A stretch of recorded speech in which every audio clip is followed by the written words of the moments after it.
सलमान जी ने जो बताया है कि उनको ट्राइजेमिनल न्यूरैल्जिया है, साथ में उनको एनेउरिज्म और एवीएम है।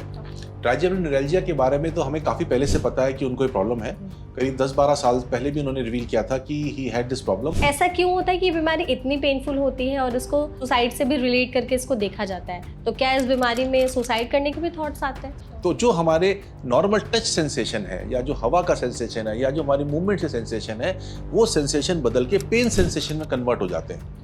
वो होता है करंट लाइक पेन। जैसे कि किसी ने 220 या 240 वोल्ट आपको टच कर दिया हो, इतना तेज पेन होता है। और इतना तेज पेन रहता है 2 से 5 या 10 सेकंड तक। पर वो 2 से 5-10 सेकंड जो है वो आपका जीना दुर्भर कर देते हैं, दिक्कत कर देते हैं। देन कम्स द सिचुएशन जिसमें कि आप डेस्परेट हो जाते हो कि अगर ये पेन ठीक नहीं हुआ तो मैं दुनिया छोड़ दूंगा। ट्राइजेमिनल न्यूरैल्जिया के सिम्टम्स क्या होंगे अगर किसी को समझने होंगे कि उनके बॉडी में फील हो रहे हों? ये दर्द जो होगा ये फेस पे होगा। फेस के अलावा किसी एरिया में नहीं होगा।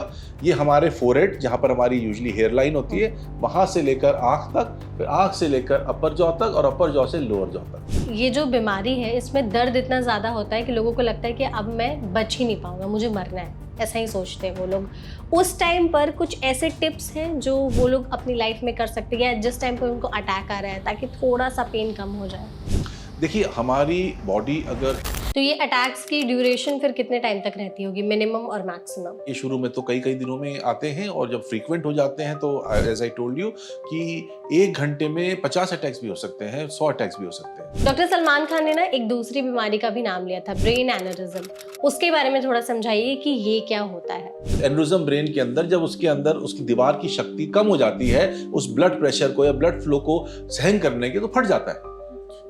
अब जब वो फट जाता है तो 3 चीजें हो सकती हैं। एक चीज हो सकती है कि ब्लीडिंग रुके ही ना और आदमी वहीं खत्म हो जाए तुरंत। सलमान खान ने एक और प्रॉब्लम बताया, दैट इज AVM। तो इसको डिफाइन करिए कि ये क्या होता है। ब्लड को इजी रास्ता यहाँ मिलता है AVM वाले लोकेशन पे, और वहां पर नसों का गुच्छा बना होता है, एक्सट्रीमली हाई ब्लड फ्लो होता है वहां पर। धीरे धीरे वहां का ब्रेन डैमेज होना शुरू हो जाता है, ब्लड वेसल्स इतनी सारी होती हैं, ब्रेन में इरिटेशन होती है, तो जिसकी वजह से सीजर्स आ सकते हैं।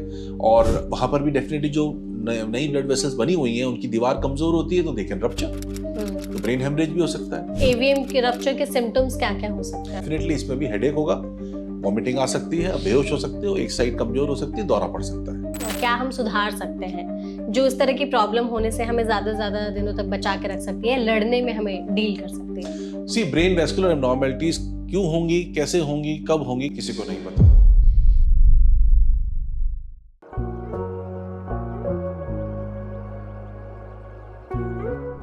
हेलो, हाय एवरीवन, आप देख रहे हैं NBT लाइव का हेल्थ पॉडकास्ट और मैं हूं आपके साथ मेघा।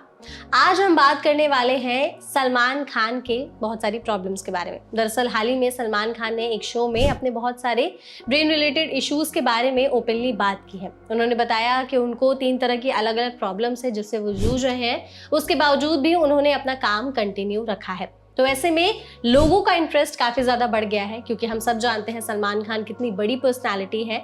तो लोग बहुत ज़्यादा सर्च कर रहे हैं इस टाइम पर कि आखिर उनको ये प्रॉब्लम कैसे हो गई, ये प्रॉब्लम्स एग्जैक्टली हैं क्या, इनका ट्रीटमेंट ऑप्शन क्या है, और अगर किसी कॉमन इंसान को ये प्रॉब्लम हो जाए तो इसके जो प्रिवेंशन टिप्स है हम क्या ले सकते हैं। इसी टॉपिक पर डिस्कस करने के लिए आज हमारे साथ इस शो में एक बहुत ही स्पेशल एक्सपर्ट मौजूद हैं जिनका नाम है डॉक्टर राहुल गुप्ता। तो डॉक्टर, सबसे पहले तो इस सेशन में आपका बहुत बहुत स्वागत है। नमस्कार। Thank you so much doctor, इस सेशन में आप हमारे साथ जुड़े। हम चाहेंगे डॉक्टर कि सलमान खान को जितनी प्रॉब्लम्स हैं उनको ब्रेक डाउन करके एक एक करके हम समझने की कोशिश करें। तो हम लोग बात भी कर रहे थे उनके बारे में, तो सबसे पहले तो हम ये जानना चाहते हैं कि आप प्लीज़ हमारी ऑडियंस को बताइए कि सलमान खान ने जो 3 प्रॉब्लम्स के बारे में बताया है वो एग्जैक्टली क्या है, और उसको थोड़ा सा डिफाइन करिए आप। सलमान जी ने जो बताया है कि उनको ट्राइजेमिनल न्यूरैल्जिया है, साथ में उनको एनेउरिज्म और AVM है। ट्राइजेमिनल न्यूरैल्जिया के बारे में तो हमें काफ़ी पहले से पता है कि उनको ये प्रॉब्लम है। करीब 10-12 साल पहले भी उन्होंने रिवील किया था कि ही हैड दिस प्रॉब्लम, और उसके लिए ट्रीटमेंट के लिए वो US गए थे। और ट्राइजेमिनल न्यूरैल्जिया जो है वो बेसिकली बहुत ही पेनफुल बीमारी है और इसमें काफ़ी परेशानी होती है और उसके बहुत सारे ट्रीटमेंट्स हैं जिनको लेना पड़ता है। दूसरी जो उन्होंने 2 बातें बताई, वो बताई एनेउरिज्म और AVM। ये दोनों ब्लड वेसल से रिलेटेड हैं। ब्रेन के ब्लड वेसल से में कोई एब्नॉर्मलिटी हो जाती है तो उसे एनेउरिज्म या AVM कहते हैं। एनेउरिज्म होता है जैसे बलूनिंग हो जाती है ब्लड वेसल की, दीवार की या वॉल की। जैसे हमारे होली के गुब्बारे होते हैं, इस तरह ब्लड वेसल की वॉल जो है वो एक साइड से फूल जाती है और उसमें खून भरा होता है और उसके फटने का डर होता है। और एवीएम एक दूसरी तरह की बीमारी है, वो भी ब्लड वेसल से रिलेटेड है, जिसमें कि आर्टरीज और वेन्स के बीच में जो एसोसिएशन है वो गड़बड़ होता है। बीच में जो वेसल्स हैं वो एबनॉर्मल होती है, उनका गुच्छा बना होता है, जिनकी की दीवार बहुत पतली होती है और उसमें भी चांसेस होता है कि वो फट सकता है। अदरवाइज एवीएम में कई पेशेंट में सिर दर्द होता है, कई पेशेंट में सीजर्स आ सकते हैं और कई पेशेंट्स में एवीएम सालों साल रहता है और कोई खास परेशानी नहीं होती है। ओके तो डॉक्टर, सबसे पहले जो उनकी पहली बीमारी है, आपने भी कहा कि काफ़ी ज़्यादा वो पेनफुल होती है, तो ऐसा क्यों होता है कि ये बीमारी इतनी पेनफुल होती है और इसको सुसाइडल से, मतलब सुसाइड से भी रिलेट करके इसको देखा जाता है? तो क्या इस बीमारी में सुसाइड करने के भी थॉट्स आते हैं? जी हाँ, जब किसी भी इंसान को बहुत एक्सट्रीम पेन होगा और वो उसको बर्दाश्त नहीं कर पाएगा तो उसका मन करेगा कि ऐसे जीने से तो मरना ही बेहतर है। इसीलिए इस बीमारी को सुसाइड डिजीज कहा जाता है। अब इस मेरी बात से आप समझ गए होंगे कितना ज्यादा पेन होता होगा। तो बेसिकली ट्राइजेमिनल का जो मतलब है वो एक नर्व है हमारे बॉडी की, जो कि ब्रेन में स्थित होती है। ये क्रेनियल नर्व है, जिसको कि फिफ्थ क्रेनियल नर्व कहा जाता है। और ये हमारे फेस की सेंसेशंस को ब्रेन तक लेके जाती है। और ये जहाँ से ट्रेवल करती है ब्रेन के अंदर, ब्रेन स्टेम में इसका जो है मेन मूल निवास होता है, उस जगह पे अगर कुछ गड़बड़ है, या तो कोई ट्यूमर है या फिर कोई और इरिटेटिंग फैक्टर है जैसे ब्लड वेसल है, तो अगर ब्लड वेसल इस नर्व से चिपकी हुई है और उसको बार बार ऐसे ऐसे करके इरिटेट कर रही है, तो वो जो एरिया है वो बहुत सेंसिटिव हो जाता है। तो जो हमारे नॉर्मल टच सेंसेशन है या जो हवा का सेंसेशन है या जो हमारी मूवमेंट से सेंसेशन है, वो सेंसेशन बदल के पेन सेंसेशन में कन्वर्ट हो जाते हैं। तो है तो टच सेंसेशन, पर वो हमारे को फील हो रहा है पेन सेंसेशन। वो होता है करंट लाइक पेन। जैसे कि किसी ने 220 या 240 वोल्ट आपको टच कर दिया हो, इतना तेज पेन होता है। और इतना तेज पेन रहता है 2 से 5 या 10 सेकंड तक। पर वो 2 से 5-10 सेकंड जो है वो आपका जीना दुर्भर कर देते हैं, दिक्कत कर देते हैं। So that is why this is a sharp current like pain which last for a few seconds, but there are repeated attacks. तो शुरू में जब डिजीज होती है तब आपको 2 दिन में एक बार, 10 दिन में एक बार या दिन में एक बार होता है। कुछ सालों बाद, कुछ महीनों बाद वो दिन में 200 बार भी होने लगता है। 100 बार भी? हाँ।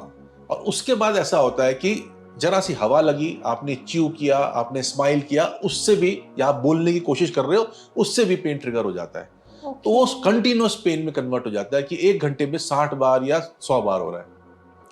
Then comes a situation जिसमें कि आप डेस्परेट हो जाते हो कि अगर ये पेन ठीक नहीं हुआ तो मैं दुनिया छोड़ दूंगा। मतलब ये इतना सीवियर पेन होता है। हाँ। तो डॉक्टर, जो ये ट्राइजेमिनल न्यूराल्जिया है, तो सबसे पहले तो यही बताइए कि ये किसको हो सकता है? रिस्क फैक्टर पे सबसे ज्यादा कौन से लोग हैं? जनरली हमने देखा है कि ये एडल्ट्स में होता है, बच्चों में बहुत रेयरली कभी होता है, और ऐसे कोई स्पेसिफिक रिस्क फैक्टर्स नहीं है।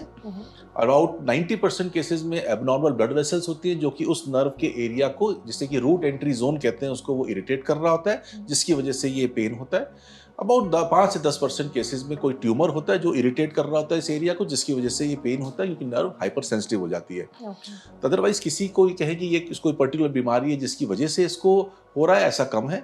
हाँ, एक डिजीज है मल्टीपल स्क्लेरोसिस, उसमें थोड़े से चांसेस ज्यादा होते हैं। अदरवाइज कोई स्पेसिफिक रीजन नहीं है कि इस इंसान को ये डिजीज होगी। किसी को भी हो सकता है? किसी को भी हो सकती है। ओके। तो ट्राइजेमिनल न्यूराल्जिया के सिम्टम्स क्या होंगे, अगर किसी को समझने होंगे कि उनके बॉडी में फील हो रहे हो तो? सिम्टम्स सिवाय पेन के और कोई सिम्टम नहीं, सिर्फ दर्द। हाँ, रेयरली बहुत ज्यादा नर्व जगह खराब होने लगती है तो फेस पे नमनेस भी आने लगती है, फेस टेढ़ा भी हो सकता है, अदर नर्व्स की इन्वॉल्वमेंट भी हो सकती है, पर majority of time it presents as pain which gradually increases in frequency, intensity as well as duration. तो दर्द शरीर के किस हिस्से में सबसे ज्यादा होता है? ये दर्द जो होगा ये फेस पे होगा, फेस के अलावा किसी एरिया में नहीं होगा। ये हमारे फोरहेड, जहां पर हमारी यूजुअली हेयर लाइन होती है, वहां से लेकर आंख तक, फिर आंख से लेकर अपर जॉ तक और अपर जॉ से लोअर जॉ तक, ये हिस्सा होता है जो कि ट्राइजेमिनल नर्व का होता है। उसमें या तो इस साइड होगा या दूसरी साइड होगा, बहुत रेयरली कभी दोनों साइड में होता है। ओके। तो जब ये दर्द किसी भी एक इंसान को हो रहा होता है तो उसकी बॉडी में फिर कैसा उसको फीलिंग आती है? क्या उसकी बॉडी फील कर रही होती है जब इतना ज्यादा असहनीय दर्द उसको हो रहा होता है? तो जब पेन होता है तो आदमी का सारा जो कंसंट्रेशन है वो उस पेन की तरफ ही होता है, तो बॉडी में ऐसा और कोई प्रॉब्लम नहीं होती। लेकिन डेफिनेटली आप मेंटली डिस्टर्ब हो जाते हो, आप डिप्रेशन में चले जाते हो, आप किसी से मिलना पसंद नहीं करते, आप अपना एक आइसोलेटेड लाइफ जीते हो। फिर इसके लिए जो मेडिसिन स्टार्ट करते हो वो मेडिसिन भी नुकसान करती हैं। सेडेशन उनका मेजर साइड इफेक्ट है, वेट गेन उनका साइड इफेक्ट है, तो वो सारी चीजें शुरू हो जाती हैं। तो बहुत सारे पेशेंट जो हमारे पास आते हैं वो आके ये कहते हैं कि डॉक्टर साहब कुछ भी करिए, ये पेन नहीं ठीक हुआ तो मैं खत्म हो जाऊंगा। ऐसा बोल देते हैं वो? बिल्कुल ऐसा बोलते हैं। ओके, तो आपने जैसे कहा कि ट्रीटमेंट ऑप्शंस में मेडिकेशंस के साइड इफेक्ट्स हो सकते हैं, तो तो इस सब बीमारी की दवाई जो लोग खाते हैं उससे क्या क्या साइड इफेक्ट्स हो सकते सबसे हैं? पहले जो ट्रीटमेंट होता है इसका वो मेडिसिन ही होता है दवाई। और मेडिसिन से फायदा होता है। Okay. 99% पेशेंट्स को इनिशियल मेडिसिन से फायदा होता है हम्म, और वो मेडिसिन आपकी रेगुलर चलती है विदाउट फेल। अगर आप दवाई मिस करेंगे तो आपको दिक्कत हो सकती है। कोई भी मेडिसिन हमारे बॉडी में जो जाती है उसके साइड इफेक्ट्स होते हैं। हम्म, इन मेडिसिन के मेनली साइड इफेक्ट्स सिडेशन, थोड़ा सा मेंटल डिप्रेशन साइड इफेक्ट और वेट गेन वगैरह, ये सब प्रॉब्लम्स होती हैं। But these are good medicine, they are taken by many patients and most of the patients they tolerate them very well. Hmm, फिर second line third line medicine भी आती हैं। अगर आपको ये मेडिसिन असर नहीं करनी है, लो डोज से स्टार्ट करके धीरे धीरे डोज बढ़ाते हैं। जो हमने देखा है 2 से 4 साल मेजॉरिटी ऑफ द पेशेंट्स को फायदा होता है, लेकिन उसके बाद फिर धीरे धीरे दवाई असर करना कम कर देती है। तो फिर हमारे को ऑल्टरनेटिव मेथड्स के बारे में सोचना पड़ता है। तो वो अल्टरनेटिव मेथड्स फिर क्या क्या हो सकते हैं? सो अगर हम ऑल्टरनेटिव मेथड्स की बात करें तो जो time tested time proven method है वो है सर्जरी। क्योंकि हमें सबसे पहले एमआरआई करा के देखना होता है कि ऑफेंडिंग फैक्टर क्या है।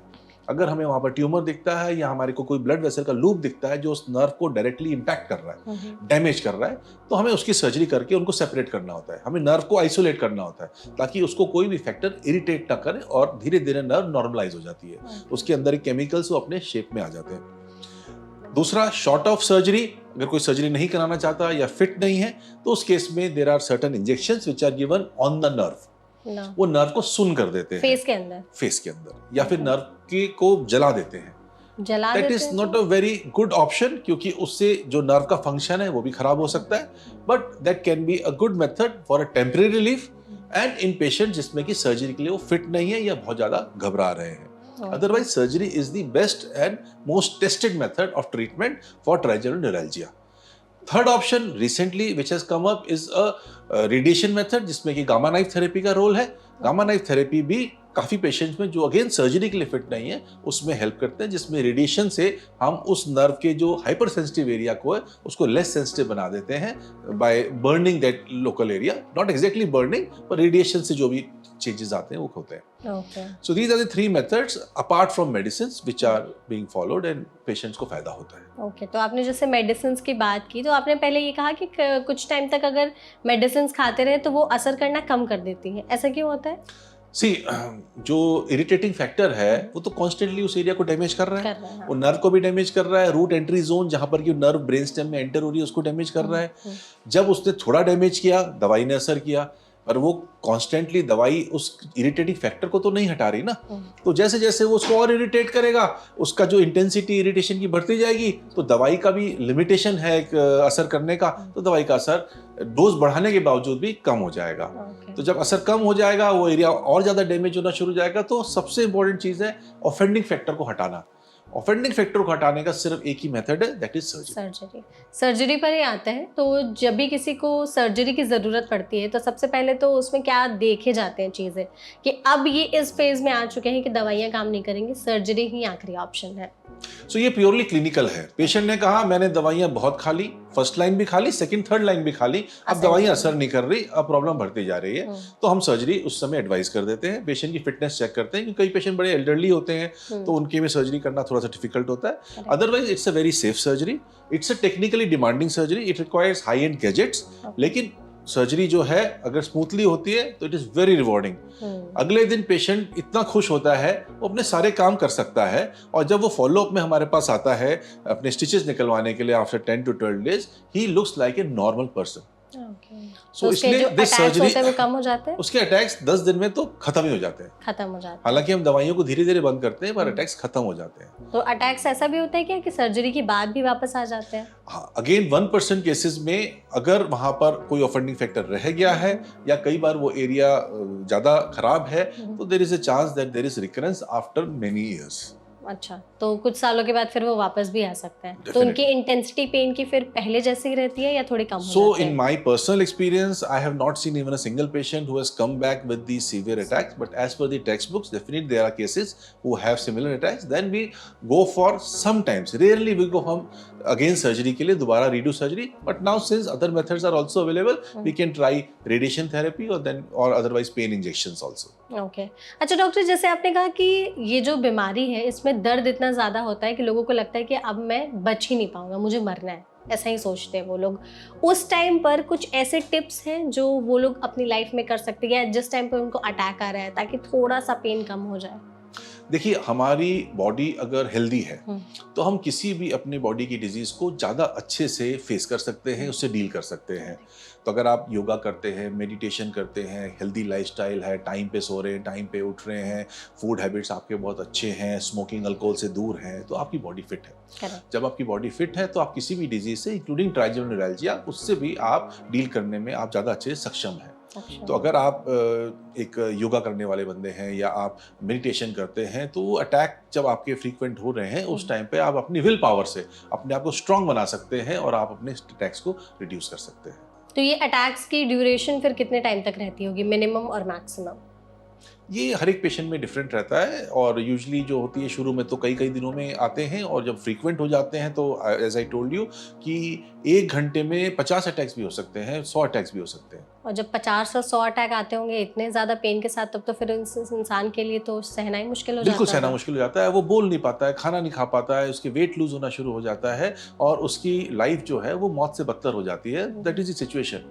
और हम उस सिचुएशन तक नहीं पहुंचना चाहते, हम उस सिचुएशन से पहले ही पेशेंट को ठीक करना चाहते हैं, मेडिसिन से नहीं तो फिर सर्जरी से। ओके।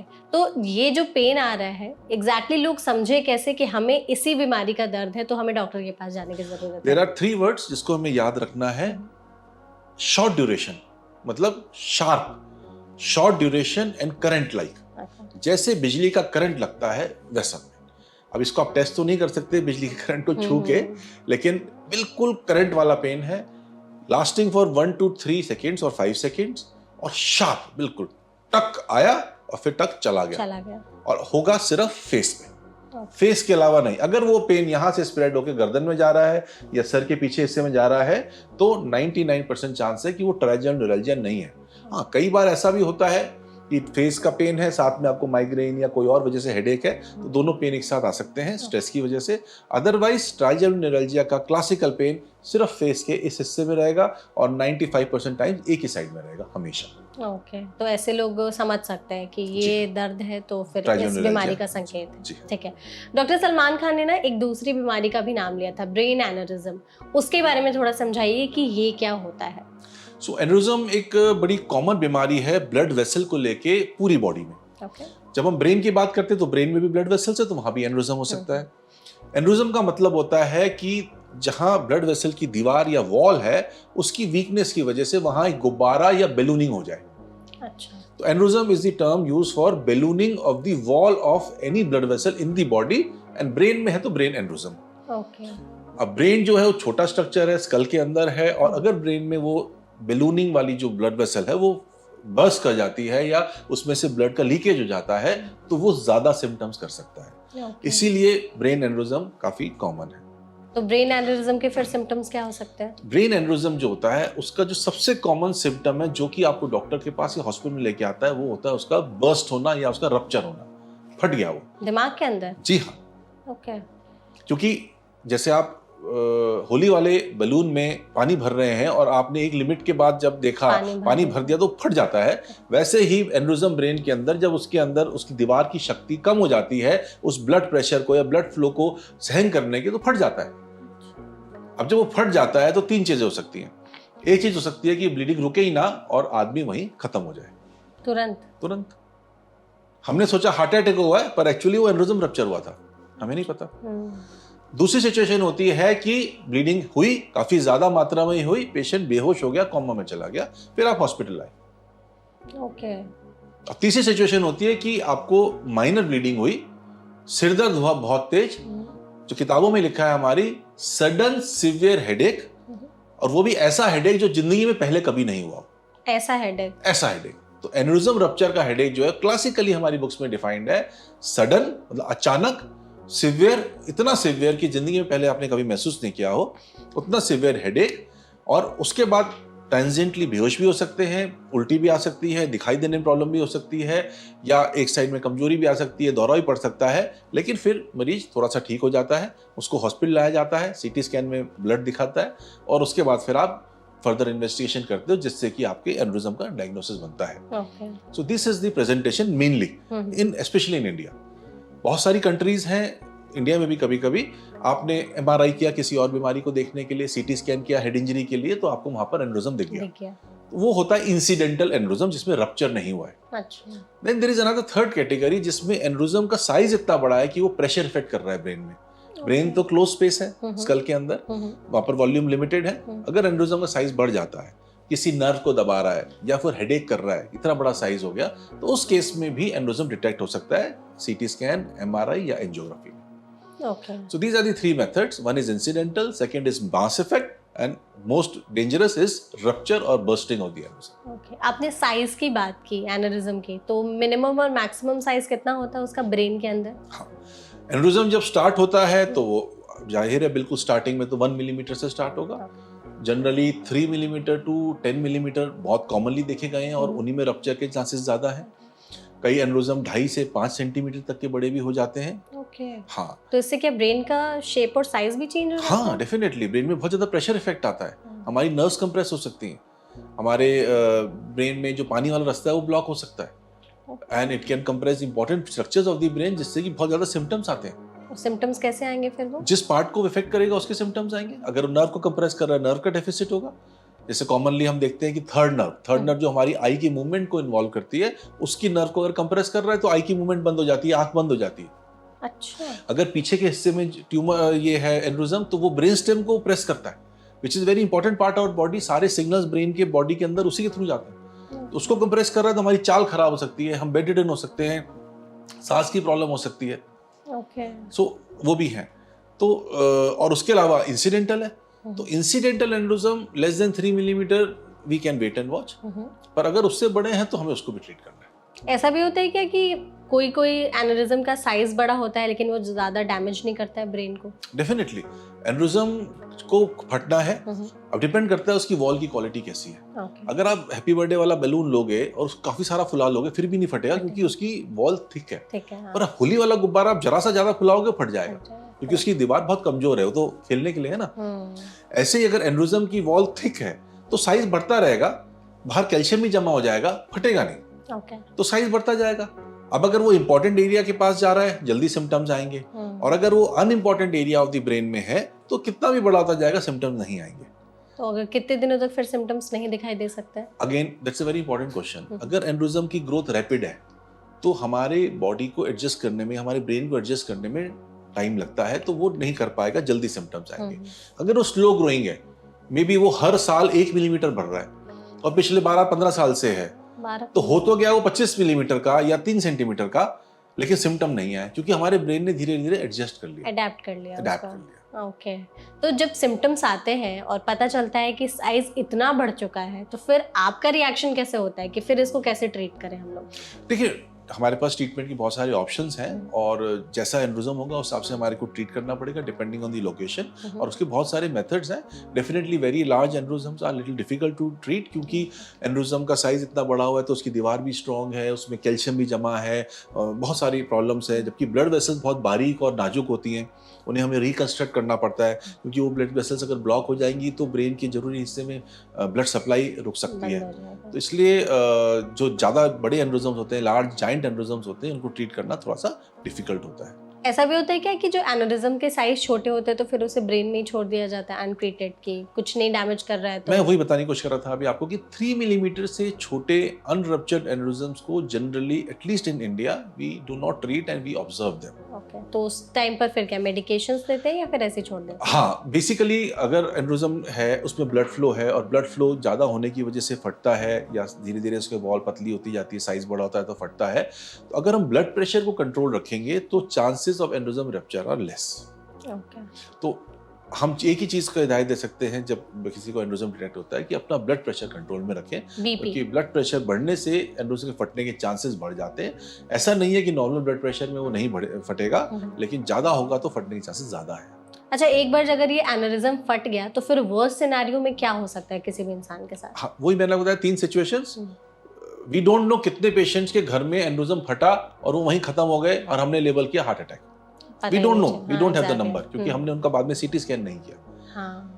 दूसरे पेशेंट हुए जो कि बहुत सीवियर हेडेक हुआ, बेहोश हो गए, हॉस्पिटल आए, हमने सीटी स्कैन किया, हमें दिख गया कि एनेरिज्म रप्चर किया है। या फिर वो पेशेंट्स हैं जिनको हेडेक हुआ पर वो ठीक हो गए उसी दिन या अगले दिन या कभी भी हॉस्पिटल आए, हमने देखा एनेरिज्म है, फिर हमने उनको ट्रीट किया। सो वो पेशेंट जो कि घर में खत्म हो रहे हैं एनेरिज्म रप्चर की वजह से, we don't have the exact figure. Okay अच्छा डॉक्टर, आपने जैसे माइग्रेन का भी मतलब एग्जांपल दिया था कि हो सकता है एक साथ दो पेन हो, तो माइग्रेन के पेन को हम एनेरिज्म के पेन से कैसे डिफरेंशिएट करें? सो माइग्रेन का पेन बड़ा डिफरेंट होता है, क्रॉनिक हेडेक होता है, एपिसोडिक होता है, काफ़ी बार एक साइड के हेड में होता है, वॉमिटिंग, विजन प्रॉब्लम्स वगैरह होती हैं उसमें, और थ्रॉबिंग पेन होता है, कॉन्टिन्यूस होता है, और कभी भी बहुत सिवियर अनकॉमन होता है। जब हम एनेरिज्म रप्चर की बात कर रहे हैं तो मैंने 3 वर्ड यूज किए थे, sudden severe pain which has never happened before. Correct. Usually उस टाइप का पेन होता है, साथ में इसमें गर्दन अकड़ जाती है, आप बेहोश भी हो सकते हो, वॉमिटिंग आ सकती है, और कई बार माइनर हेडेक्स भी होते हैं उसमें, मॉर्निंग हेडेक्स भी होते हैं एनेरिज्म रप्चर में, और क्लासिकल वाला तो सडन सिवियर पेन है। ओके इसके बारे में तो हमने डिस्कस कर लिया। सलमान खान ने एक और प्रॉब्लम बताया, दैट इज AVM, तो इसको डिफाइन करिए कि ये क्या होता है। सो वेस्कुलर मालफॉर्मेशन यानी कि ब्लड वेसल्स में कमी या गड़बड़, उसमें AVM और एनेरिज्म दोनों आते हैं। अच्छा, एनेरिज्म तो हो गया गुब्बारा बन गया, AVM हो गया कि एबनॉर्मल जो है वेन्स और आर्टरीज के बीच में कम्युनिकेशन, और उस कम्युनिकेशन की जो एबनॉर्मलिटी है उसमें हाँ एनेरिज्म भी हो सकता है, और उसकी वजह से सारा ब्लड फ्लो जो है, ब्रेन का जो स्ट्रक्चर है ब्लड फ्लो का, वो चेंज हो जाता है। क्योंकि क्या होता है कि वहां पर एबनॉर्मल सर्कुलेशन है तो वो ब्लड खींचता भी है, तो कई बार वो नॉर्मल एरिया से ब्लड भी खींच लेता है। नॉर्मल एरिया एज इन जो बाकी जो ब्रेन का हिस्सा है जहां पर ब्लड जा रहा है उससे भी ब्लड खींच लेता है, क्योंकि ब्लड को इजी रास्ता यहाँ मिलता है AVM वाले लोकेशन पे, और वहां पर नसों गुच्छा बना होता है, एक्सट्रीमली हाई ब्लड फ्लो होता है वहां पर, धीरे धीरे वहां का ब्रेन डैमेज होना शुरू हो जाता है, ब्लड वेसल्स इतनी सारी होती हैं, ब्रेन में इरिटेशन होती है, तो जिसकी वजह से सीजर्स आ सकते हैं, और वहाँ पर भी डेफिनेटली जो नई ब्लड वेसल्स बनी हुई हैं उनकी दीवार कमज़ोर होती है, तो दे कैन रप्चर, तो ब्रेन हेमरेज भी हो सकता है। So brain haemorrhage, seizures, deficits because of the AVM, जिसकी वजह से सारा ब्रेन खराब हो रहा है उस एरिया में, या दूसरी जगह से वो ब्लड को सोक कर रहा है, तो वो भी प्रॉब्लम है। और अराउंड 10 to 20% पेशेंट्स ऐसे भी हैं जिनके ब्रेन में AVM है और कोई सिम्टम नहीं है और उनको पता भी नहीं है, और किसी और की कारण की वजह से MRI CT स्कैन कराया तो उसमें AVM निकला, या उसमें लॉन्ग टर्म AVM है तो कैल्शियम डिपॉजिट हो गया जिसने उसको फटने से रोक रखा है। तो ये सब चीज़ें कॉमन है, मतलब AVM is a very common disease and many of times it is left untreated, नहीं ट्रीट करते हैं उसको। तो डॉक्टर, जैसे AVM रप्चर जो है वो किस एज ग्रुप के लोगों को सबसे ज्यादा अफेक्ट कर सकता है, या किस एज ग्रुप में सबसे ज्यादा होने के चांसेस होते हैं? AVM जो है वो काफी टाइम पे, तो काफी तरह से ये देखा गया है कि वो जन्म से भी हो सकता है। जन्म से भी, बाय बर्थ? तो उसमें फिर क्या प्रॉब्लम्स होते होंगे? तो उसमें वो AVM पहले छोटा है, धीरे धीरे बड़ा भी हो सकता है, जैसे जैसे एज बढ़ती जाती है, ब्लड प्रेशर लोगों का बढ़ता ही है, बच्चों में ब्लड प्रेशर कम देखा जाता है, तो उसकी जो ब्लड वेसल्स एबनॉर्मल हैं, अगर वो जन्म से हैं तो कई बंद होती हैं, धीरे धीरे खुलनी शुरू हो जाती हैं, उसका साइज़ भी बड़ा हो जाता है, और ब्लड प्रेशर ज़्यादा रहता है तो उसकी वॉल जो कमज़ोर है वो फटने का रिस्क रहता है, तो रप्चर हो सकता है। मैंने AVM रप्चर अपने पर्सनल प्रैक्टिस में 5 साल के बच्चे से लेकर 70 साल के आदमी तक में दिखा है। 5 साल के बच्चे? जी हाँ, 5 साल के बच्चे में। फिर वो क्या सिम्टम्स लेकर के आते हैं? उसमें भी हेडेक हुआ, अनकॉन्शियसनेस हुई, CT स्कैन कराया तो ब्रेन हेमरेज है, ब्रेन हेमरेज का कारण ढूंढने के लिए एंजियोग्राफी कराई तो एंजियोग्राफी में AVM निकला। तो ब्रेन हमने इसको पब्लिश भी किया था टाइम्स ऑफ इंडिया के आर्टिकल में, बच्चे का अराउंड 1 साल पहले। अच्छा, ओके। तो जैसे आपने कहा कि ब्रेन हेमरेज हुआ था उसको, जिसका और मतलब डायग्नोज किया गया तो पता चला कि AVM रप्चर के कारण, तो ब्रेन हेमरेज होना भी AVM रप्चर का एक निशानी हो सकती है? ब्रेन हेमरेज और AVM रप्चर एक ही बात है बेसिकली। अच्छा, एक ही बात है। मतलब जब भी ब्लड वेसल कोई भी रप्चर होगी तो उसे हम ब्रेन हेमरेज कहते हैं, और ब्रेन हेमरेज जब होता है खासकर यंग पॉपुलेशन में लेस देन 45 ईयर्स में, तो हम एंजियोग्राफी जरूर कराते हैं ये देखने के लिए कि कोई कारण तो नहीं है। एल्डरली पेशेंट्स में मेजॉरिटी ऑफ लोकेशंस में जो ब्रेन हेमरेज होता है वो हाई ब्लड प्रेशर की वजह से होता है, जिसमें कि जरूरी नहीं कि वेस्कुलर एब्नॉर्मैलिटी हो, तो उसमें हम यूजुअली एंजियोग्राफी नहीं भी कराते हैं। तो फिर AVM के रप्चर के सिम्टम्स क्या क्या हो सकते हैं? तो जब भी ब्रेन हेमरेज होगा तो सबसे इंपॉर्टेंट सिम्टम होगा हेडेक। तो जब हमने एनेरिज्म के रप्चर की बात करी तो it is a sudden severe headache like you have never observed before. पर जब AVM रप्चर होता है तो इसमें थोड़ा डिफरेंट लोकेशन पे रप्चर होता है, that is with in the brain parenchyma, brain के अंदर होता है। ओके। जो एनेरिज्म वाला होता है वो ब्रेन की सरफेस पे होता है, बाहर होता है, तो वो बहुत ज्यादा पेनफुल होता है। ये वाला इतना पेनफुल नहीं होता, लेकिन डेफिनेटली इसमें भी हेडेक होगा, वॉमिटिंग आ सकती है, बेहोश हो सकते हो, एक साइड कमजोर हो सकती है, दौरा पड़ सकता है। ओके। तो ये सारे सिम्टम्स किसी भी ब्रेन हेमरेज के सिम्टम्स हैं, जो कि एवीएम के ब्रेन हेमरेज के सिम्टम्स भी हो सकते हैं। फिर किस लोकेशन में ब्रेन हेमरेज हो रहा है, किस लोकेशन पे एवीएम लोकेटेड है, उससे भी सिम्टम्स में फर्क पड़ता है। ओके। तो इसके फिर कॉजेस क्या होते होंगे कि किसी को एवीएम की बीमारी हो गई और फिर वो एवीएम रप्चर हो गया तो? सी एवीएम जो है बेसिकली एबनॉर्मल ब्लड वेसल्स हैं।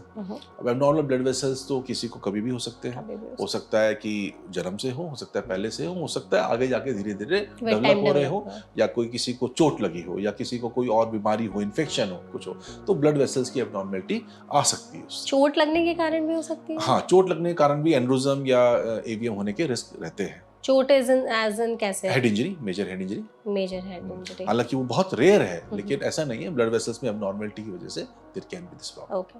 तो डॉक्टर सलमान खान ने ये जो तीनों प्रॉब्लम्स बताई हैं, तो बेसिक तो ये न्यूरोलॉजिकल कंडीशंस ही हैं। तो किसी भी इंसान को ऐसे न्यूरोलॉजिकल कंडीशंस क्यों हो जाती है? क्या अगर किसी को जानना हो कि फैक्टर्स हैं तो कैसे समझ में जाने? सी न्यूरोलॉजिकल कंडीशंस तो बहुत सारी वेरिड कंडीशंस हैं। ब्रेन ट्यूमर है, ब्रेन की वेस्कुलर एबनॉर्मेलिटीज हैं, आपके डिजेनरेटिव प्रॉब्लम्स हैं, कई लोगों को कंजेनाइटल प्रॉब्लम्स हैं। ब्रेन की प्रॉब्लम्स हमारे सोसाइटी में बहुत ज़्यादा हाईलाइट इसलिए नहीं करी जाती हैं क्योंकि हम उसको सेक्रेटरी के साथ ज़्यादा जोड़ देते हैं। तो हमें लगता है कि ब्रेन की प्रॉब्लम डिस्कस करेंगे तो लोग कहेंगे ये पागल है, इसको तो किसी सेक्रेटरी से जाना चाहिए, डिप्रेशन है, ये सब चीज़ें हैं, इसलिए हम थोड़ा अवॉइड करते हैं। अदरवाइज जिस तरह हार्ट की प्रॉब्लम है, जिस तरह हमारे पेट की प्रॉब्लम है, उस तरह हमारे ब्रेन की भी बहुत सारी प्रॉब्लम्स होती हैं, जिसके बहुत सारे कारण हैं। और विद मॉडर्न साइंस लास्ट 15-20 साल में जितना डेवलपमेंट, जितना शोध न्यूरो साइंसेज में हुआ है, उतना और किसी फील्ड में नहीं हुआ है। और इसीलिए अब हम लोग अपनी ब्रेन रिलेटेड बीमारियों के बारे में खुल के डिस्कस करने लगे हैं, because that is not related to psychiatry at all. वो पागलपन की बात नहीं है, वो एक डिजीज है और उस डिजीज का क्योर हमारे पास अवेलेबल है।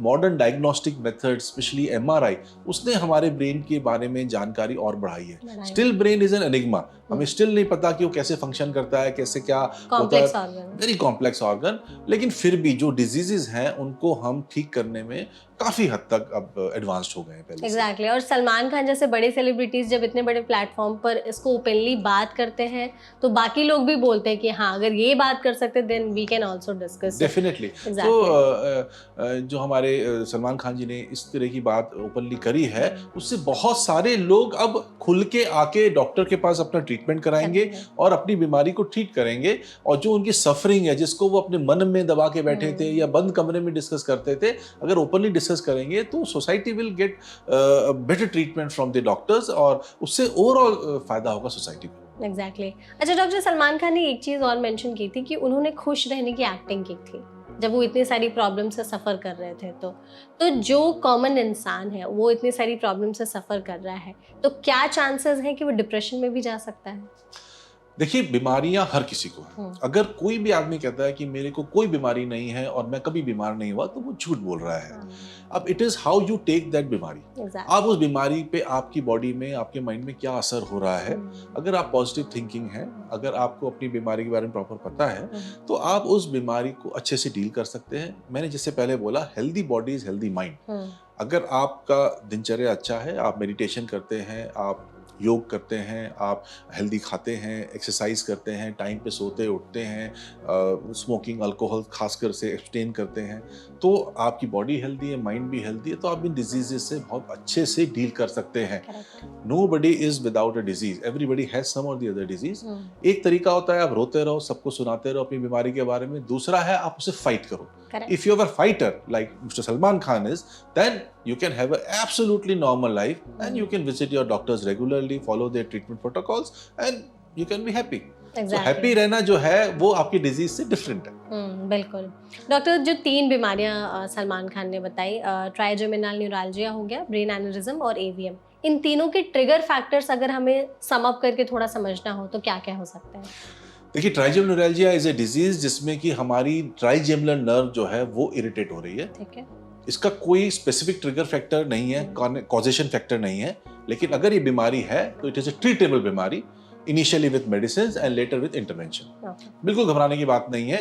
99% पेशेंट्स को डेफिनेटली फायदा होता है लाइफ लॉन्ग। 1% पेशेंट्स के बारे में मैं नहीं कह सकता, लेकिन 99% को फायदा होता है।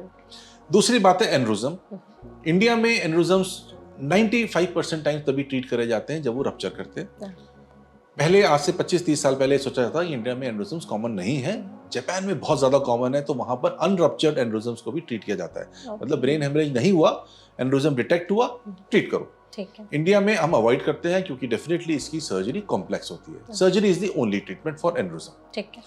Surgery can be open surgery, can be endovascular surgery, जिसमें ब्लड वेसल्स के अंदर से जाके उसके अंदर जैसे हार्ट में स्टेंट डालते हैं, इसमें स्टेंट, कॉइल और बहुत सारे डिवाइस आते हैं, वो डाल सकते हैं। सर्जरी के रिजल्ट्स अच्छे होते जा रहे हैं ग्रेजुअली, जैसे जैसे टेक्नोलॉजी टेक्निक इंप्रूव हो रही है, एडवांसमेंट के साथ इंस्ट्रूमेंटेशन, हमारे पास गैजेट्स बहुत अच्छे आ गए, तो अब लोग इवन अनरप्चर्ड में जिसमें इंसिडेंटल एन्युरिज्म है उसमें भी ट्रीट करा रहे हैं। सो इसका भी ट्रीटमेंट अवेलेबल है, कोई घबराने वाली बात नहीं है। यू हैव टू गो, बस डिटेक्ट होना चाहिए timely, and you have to be in regular contact with your doctor. Okay. तीसरा है AVM. AVM is still more complex than other two, क्योंकि AVM की लोकेशन, साइज बहुत इंपॉर्टेंट मैटर करता है। अगर ये ऐसे लोकेशन पे जो कि हमारे को दिक्कत कर सकता है, उसे हम मेडिकल टर्म से इलोक्वेंट कहते हैं। मतलब फंक्शनली इंपॉर्टेंट एरिया में अगर लोकेटेड है तो ये ज्यादा तंग करता है। Okay. अगर ये उस एरिया में जो कि फंक्शनली इतना इंपॉर्टेंट नहीं है हमारे ब्रेन के लिए, तो then again we have very good treatments available. 3 modalities हैं इसमें भी, सर्जरी करके उसको निकाला जा सकता है, एंडोवास्कुलर यानी ब्लड वेसल्स के अंदर से जाके उसको बंद किया जा सकता है। तीसरा जो मैंने गामा नाइफ बताया था ट्राइजेमिनल न्यूरैल्जिया में, वो कुछ स्मॉल एवीएम्स में वो भी ट्राई किया जा सकता है और उसके भी सक्सेस है। Okay. पर अमंग ऑल दी 3 थोड़ा सा एवीएम को it is difficult to treat disease and there can be a problem also. Okay, ठीक है। तो ये जो तीनों प्रॉब्लम्स हैं, इन लोगों को डायग्नोज फिर आप कैसे करते हैं? So one is symptom based. अगर हमें सिम्टम क्लासिकल मिल रहे हैं, जैसे ब्रेन हेमरेज हुआ या जैसे पेन हुआ, फेशियल पेन, तो हमने डायग्नोज किया। और ट्राइजेमिनल न्यूरैल्जिया में कोई इंसिडेंट डायग्नोसिस नहीं होता, ये तो सिम्टम बेस्ड डायग्नोसिस है। पर जब एवीएम और एन्युरिज्म है, that can be diagnose incidentally. मतलब हमने सीटी स्कैन, एमआरआई, एंजियोग्राफी किसी और कारण से करी, कुछ और देखने के करी, और हमें वहां पर वो नजर आ गया, may be small, may be large. अगर वो नजर आता है तो फिर हमें we have to do a discussion with the family members, with the patient and among the team members कि हमें आगे क्या करना है। Sometimes we decide to treat aggressively, sometimes we wait and watch, sometimes we refer the patient for other modalities. तो the different चीजें हम depends on the patient, depends on the patient profile as well as the profile of the AVM or aneurysm.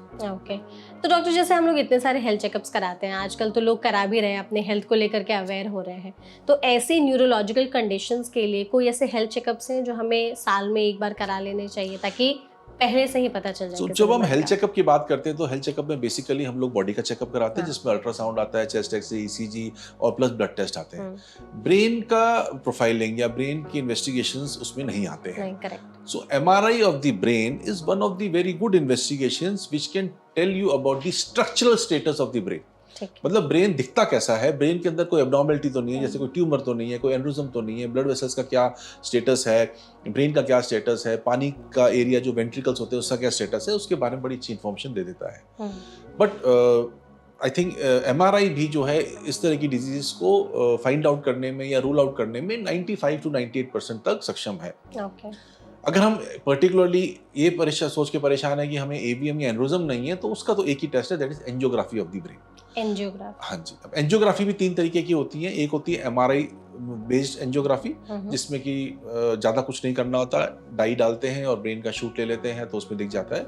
It is a little less good investigation for brain vessels. Second आती है CT angiography, मतलब CT scan machine के अंदर वो angiography होती है, जिसमें again dye देके we see for the movement of the dye in the brain and उसकी भी इमेजेस आ जाती है हमारे पास और हम देख लेते हैं, डिटेक्ट कर लेते हैं कोई प्रॉब्लम है। But the most important and the most sensitive test और type of angiography is DSA, जो कि हम कैथ लैब में करते हैं। जैसे हार्ट की एंजियोग्राफी होती है, सेम वे वो कैथेटर का डायरेक्शन ब्रेन की तरफ हो जाता है। तो ब्रेन की एंजियोग्राफी होती है, तो ब्रेन की angiography is highly sensitive and specific, और उस केस में हम ऑलमोस्ट 99.9% टाइम डिटेक्ट कर लेते हैं कि कोई वेस्कुलर एब्नॉर्मलिटी है कि नहीं है। तो एमआरआई अगर जैसे कराना हो किसी को, तो फिर कितने ड्यूरेशन में कराना चाहिए for normal health checkup? So MRI बिना डॉक्टर की सलाह के नहीं कराना चाहिए, पहली बात। क्योंकि आप अगर होल बॉडी एमआरआई कराने जाएंगे कुछ ना कुछ गड़बड़ निकलेगी जिसकी कोई रेलेवेंस नहीं होगी, आपके कोई सिम्टम्स भी नहीं होंगे और आप परेशान ज्यादा हो जाएंगे, ट्रीटमेंट नहीं कराएंगे। सोच कर तो इसलिए नहीं कराना। MRI प्रेफरेबली तब कराना चाहिए जब आपको कोई उससे रिलेटेड ब्रेन से रिलेटेड सिम्टम्स हो, या फिर आपको कोई न्यूरो फिजिशियन या न्यूरो सर्जन बोले MRI कराने के लिए। MRI brain as a routine health checkup I think should not be done, at least अभी तक इंडिया में इसको प्रपोज नहीं किया गया है। आगे चल के हो जाए तो आई डोंट नो। तो अगर कोई सिम्टम है तो आपको कराना चाहिए। बाकी अगर आपने किसी वजह से MRI कराया, किसी ने हेड इंजरी की वजह से, किसी ने हेडेक की वजह से, और उसमें अगर इस तरह की डिजीज निकल के आती है, then you have to discuss with your neurologist, neurosurgeon कि क्या हमें ट्रीटमेंट आगे करना चाहिए। ओके, फाइनल डॉक्टर, इस पॉडकास्ट का मेरा सवाल आपसे यही होगा कि हमारी लाइफस्टाइल में फिर हम ऐसे क्या गलतियां करते हैं या क्या हम सुधार सकते हैं जो इस तरह की प्रॉब्लम होने से हमें ज़्यादा से ज़्यादा दिनों तक बचा के रख सकती है, लड़ने में हमें डील कर सकती है। सी, ब्रेन वैस्कुलर एबनॉर्मलिटीज क्यों होंगी, कैसे होंगी, कब होंगी, किसी को नहीं पता। हम क्या कर सकते हैं? दो चीजें कर सकते हैं। एक होता है हमारी healthy body will help us to fight with the disease in a better way. तो अगर हमारा ओवरऑल हमारा जो दिनचर्या है या हमारा जो एक्टिविटीज हैं वो हमारी बॉडी को हेल्दी रखने के हिसाब से काम हो, जिसमें sleep, exercise, diet and overall activities are concern. दूसरा है, सबसे इंपॉर्टेंट, इज ब्लड प्रेशर। हमारी वेस्कुलर एबनॉर्मलिटीज में जो है रप्चर जो होता है या ब्लड वेसल्स फटती हैं, वो हाई ब्लड प्रेशर की वजह से फटती है। कई बार नॉर्मल ब्लड प्रेशर के टाइम पे भी फटती है। नॉर्मल ब्लड प्रेशर तो हमें रखना ही है, हम उसको चेंज नहीं कर सकते, पर हाई ब्लड प्रेशर ना हो उसका बहुत ध्यान रखना है। उसके लिए regular checkup with the doctor, या हमारे पास ब्लड प्रेशर की अगर मशीन है तो आफ्टर द एज ऑफ 30 हम रेगुलर ब्लड प्रेशर चेक करते रहें। बच्चों में ब्लड प्रेशर चेक करने की तब जरूरत आती है जब वो किसी डिजीज से सफर कर रहे हो या किसी बात कारण से पता चल जाए कि बचपन में कि उनका ब्लड प्रेशर फ्लक्चुएट करता है, तो उनका भी हम रेगुलर चेकअप कर सकते हैं। Otherwise beyond the age of 30 हर किसी को अपना रेगुलर ब्लड प्रेशर चेक करना चाहिए, different types of the day. जैसे मॉर्निंग में कर लिया, कभी आफ्टरनून में, कभी रात को, क्योंकि हमारे डायरेक्टल वेरिएशन होती है। नॉर्मल आदमी का भी blood pressure 20 millimetre of mercury ऊपर नीचे सारे दिन में जा सकता है, रात को भी जा सकता है। तो उस केस में हमारे को ब्लड प्रेशर को कंट्रोल में रखना सबसे इंपॉर्टेंट है, ताकि हम AVM या एनेउरिज्म को रप्चर होने से रोक सकें अगर वहां पर कोई ऐसा है तो। बाकी ट्राइजेमिनल न्यूरैल्जिया के प्रिवेंशन के लिए हमारे पास ऐसा कोई माध्यम नहीं है। तो वो तो एक डिजीज है और उस डिजीज का हमारे पास ट्रीटमेंट अवेलेबल है। You have to be aware about the symptoms, you have to visit the doctor and you have to follow the treatment prescribed by the doctor. That's the only thing you can do. Exactly, इसलिए हमने ये podcast भी organise कराया है कि हम लोगों ने सिम्टम्स भी इतने अच्छे से डिस्कस किए, ताकि अगर लोगों को कोई भी कभी भी ऐसे सिम्टम्स दिखाई दे तो उनको पता है कि हाँ उन्हें क्या करना है, किसके पास जाना है। अर्ली डायग्नोसिस जितने जल्दी हो सके, आई थिंक ट्रीटमेंट ऑप्शंस आपके लिए भी ज़्यादा इजीली हो जाते होंगे और पेशेंट्स के साथ भी डील करना इजी हो जाता होगा। I hope doctor you enjoyed the session.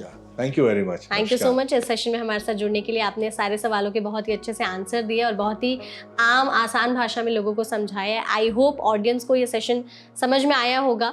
उन्होंने जितने उनके मन में सवाल होंगे उन सभी सवालों के जवाब भी उनको मिले होंगे। इसके अलावा भी अगर आपके मन में कोई सवाल है तो आप हमसे पूछ सकते हैं, हम उनका जवाब देने की कोशिश करेंगे। ऐसे और भी हेल्थ पॉडकास्ट आप हमारे चैनल पर देख सकते हैं। इसके लिए आप हमारे चैनल को सब्सक्राइब करना बिल्कुल भी मत भूलें। Thank you.